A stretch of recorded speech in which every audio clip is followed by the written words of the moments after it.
శ్రీమాతే నమః. అమ్మకు ప్రేమతో ఛానల్కి స్వాగతం.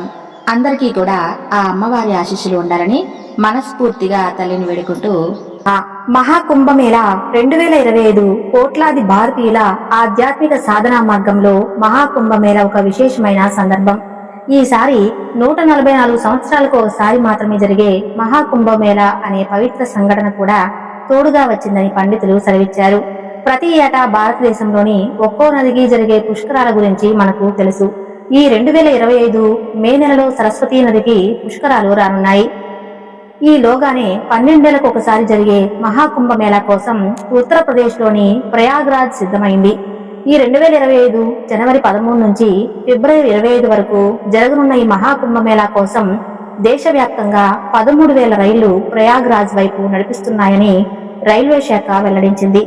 అన్ని సమాచార ప్రసార మాధ్యమాల్లోనూ అన్ని రకాల రవాణా సౌకర్యాల వద్ద ఇందుకు సంబంధించి విశేషమైన ప్రచారం చేస్తుంది.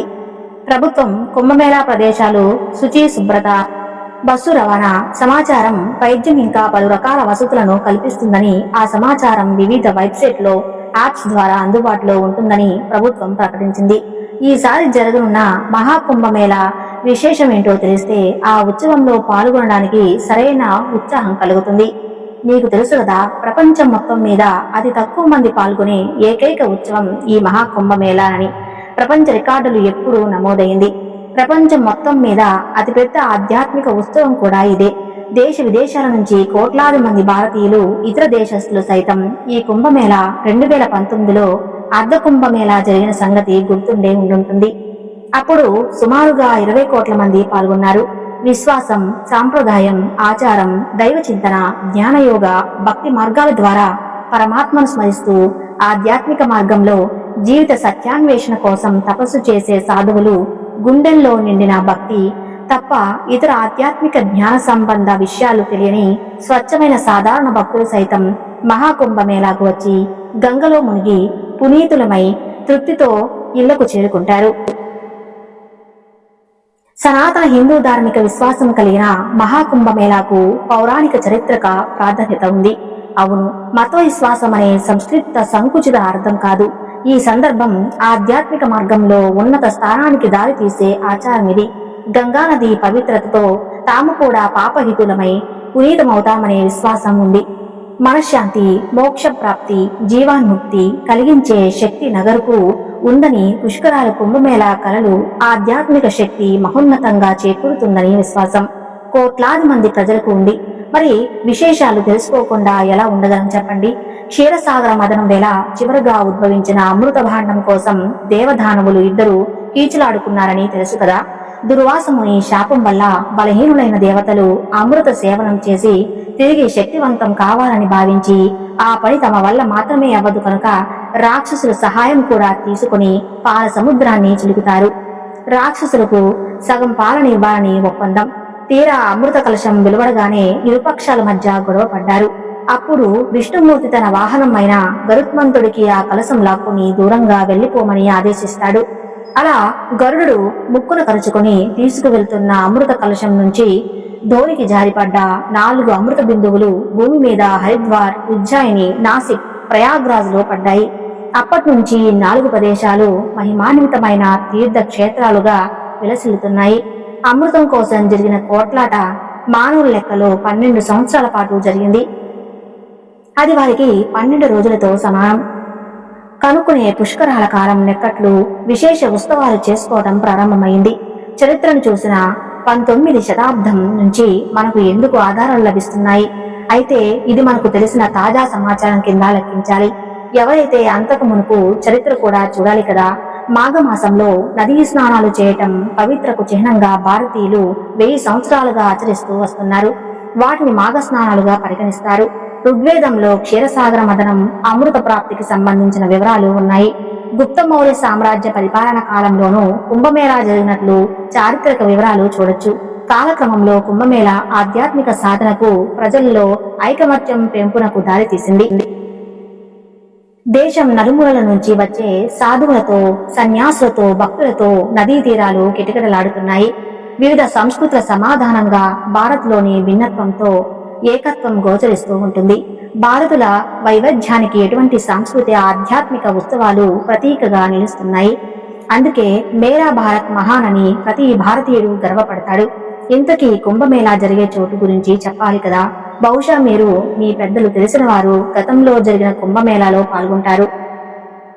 ప్రయాగ్రాజ్ లో జరిగే మహాకుంభమేళాకు చాలా ప్రసిద్ధి ఉందని చెప్పి ఉంటారు. ఎందుకంటే ప్రయాగ్రాజ్ పుణ్యతీర్థమైన గంగా, యమున, సరస్వతి త్రివేణి సంగమ ప్రాంతం కనుక ఆ ప్రాంతానికి ప్రాముఖ్యత ఉంది.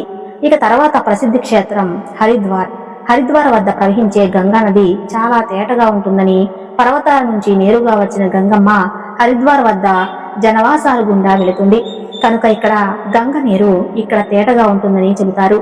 పైగా హరిద్వార్ హిమాలయాలకు చేరువలోనే ఉంటుంది కనుక ఆధ్యాత్మిక సాధనకు అనుకూలంగా ఉంటుందని సాధుకుల విశ్వాసం. తదుపరి ప్రసిద్ధ క్షేత్రం నాసిక్.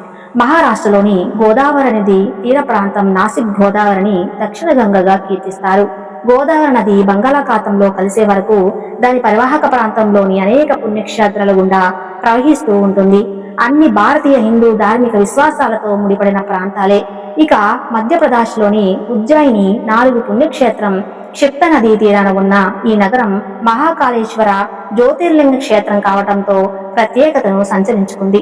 ఖగోళ శాస్త్రం ప్రకారం గ్రహాల, నక్షత్రాల గణన స్థానాల బట్టి లెక్కించి మహాకుంభమేళా జరగవలసిన ప్రదేశాన్ని నిర్ణయిస్తారు.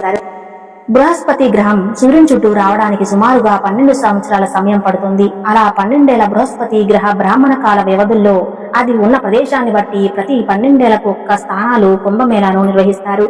గురుడు అంటే బృహస్పతి గ్రహం ఏ రాశిలో ఉన్నదాన్ని బట్టి కుంభమేళా జరిగే ప్రదేశం నిర్ణయించబడుతుందని పంచాంగ కర్తలు తెలియజేస్తున్నారు. హరిద్వార్ లో కుంభమేళాను గురుడు 11 రాశి అయిన కుంభరాశిలో ఉన్నప్పుడు జరుపుకుంటారు. అప్పుడు సూర్యుడు మేషరాశిలో ఉంటాడు. ప్రయాగ్రాజ్ లో కుంభమేళాను గురుడు వృషభ రాశిలో ఉండి సూర్యచంద్రుడు మకర రాశిలో ఉన్నప్పుడు జరుపుతారు. నాసిక్ లో జరిగే కుంభమేళా గురు, సూర్యుడు సింహరాశిలో ఉన్నప్పుడు, ఉజ్జయినిలో జరిగే కుంభమేళా గురుడు, సూర్యుడు వృశ్చిక రాశిలో ఉన్నప్పుడు జరుపుతారు. సూర్యచంద్ర బృహస్పతి స్థానాలను బట్టి కుంభమేళా నిర్వహించే తేదీలు నిర్ణయించబడతాయి.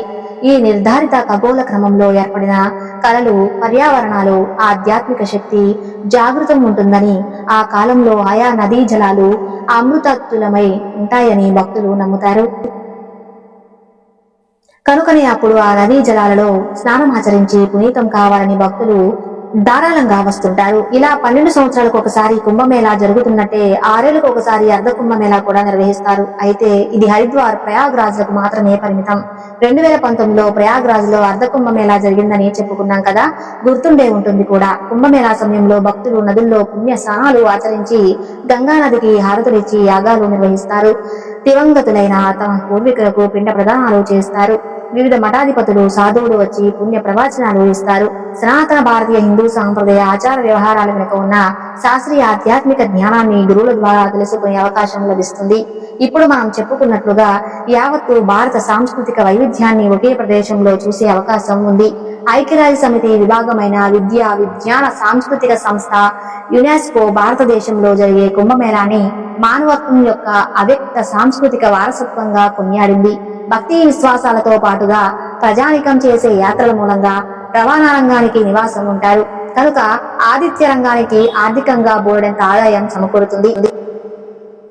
స్థానిక చేత వృత్తుల ప్రదర్శనలు జరుగుతాయి కనుక వారి ఉత్పత్తులకు ప్రచారం లభిస్తుంది, అమ్మకాలు జరుగుతాయి. 2019లో జరిగిన కుంభమేళా కోసం ప్రభుత్వం 4,236 కోట్లు ఖర్చు చేసింది. అయితే వచ్చిన ఆదాయం 1,20,00,000 కోట్లు. ఇక ఈ ఉత్సవం సందర్భంగా సుమారు 6 లక్షల మందికి ఉపాధి దొరుకుతుంది. చేతి వృత్తుల వాళ్ళు, హోటల్ రంగం వారితో పాటుగా చిన్న పెద్ద వ్యాపారులందరికీ ఆరోగ్యపరంగా ప్రయోజనం ఉంటుంది. ఏడాదికి సరిపడా ఆదాయం వారికి ఈ కొద్ది రోజుల్లోనే ఉంటుందన్నమాట. అన్ని బాగానే ఉన్నాయి కదా అని అప్రమత్తంగా ఉండటం మాత్రం మర్చిపోకూడదు. భారీ ఏర్పాట్లు జరిగినప్పటికీ సుమారుగా ఊహిస్తున్న 40 కోట్ల మంది యాత్రికులకు వసతి సౌకర్యాల కల్పన కోసం ప్రభుత్వం ప్రతి క్షణం ఒక సవాలుగా పనిచేయాల్సి ఉంటుంది. జనసమర్థంలో ప్రజలు తప్పిపోకుండా క్రౌడ్ మేనేజ్మెంట్ జరగాలి. పారిశుద్ధ్యం, భద్రత, తాగునీరు, ఆహారం కోసం భారీ సన్నాహకాలు చాలా అవసరం కనుక అటు ప్రభుత్వ విభాగాలలో పాటుగా యాత్రికులు తొక్కిసలాడకుండా జాగ్రత్తగా వెళ్లి రావాలి. వీరందరి సౌకర్యార్థం 4,000 హెలికాప్టర్ల స్థలాన్ని కుంభమేళా కార్యక్రమాల కోసం ప్రభుత్వం కేటాయించింది. వాహనాలను నిలుపు చేసుకోవడానికి 1,800 హెలికాప్టర్ల స్థానాన్ని కేటాయించింది. సీసీటీవీ కెమెరాలు, సహాయ కేంద్రాలు, రోడ్ మ్యాపులు, అండర్ వాటర్ గ్రౌండ్ లో నిఘా సౌకర్యం, వైద్య సదుపాయాలు, 1,50,000 గుడారాలు, 1,50,000 మరుగుదొడ్లు, స్నానాల గదులు ఏర్పాటు చేశారు. గ్రహస్థితుల ఆధారంగా లెక్కించి చేసి ఈ సంవత్సరం మహాకుంభమేళ 144 సంవత్సరాలకు ఒకసారి మాత్రమే ప్రయాగ్రాజ్ లో జరుగుతుంది కనుక ఇది మరింత ప్రాధాన్యతను సంతరించుకుంది.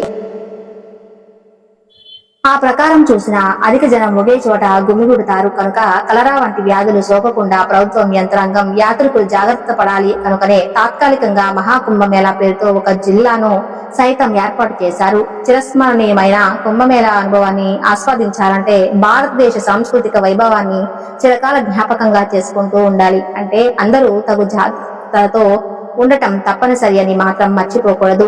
భారతదేశం వంటి పుణ్యభూమిని సందర్శించి బంగారు అవకాశం ఉంది. దీన్ని మంచి అనుభూతిగా మలుచుకోవటం మన చేతుల్లోనే ఉందని గుర్తుపెట్టుకోండి. సనాతన భారతీయ విశ్వాసాలు ప్రకృతితో, ఆధ్యాత్మిక ఔన్నత్యంతో, పూలలో ధరల జన జీవితాలతో పెనవేసుకుని ఉన్నాయని మాత్రం గ్రహించండి. కుంభమేళా గురించి ఎన్నో విశేషాలు మీకు నచ్చినట్లయితే తప్పకుండా లైక్ చేసి కామెంట్ చేయండి.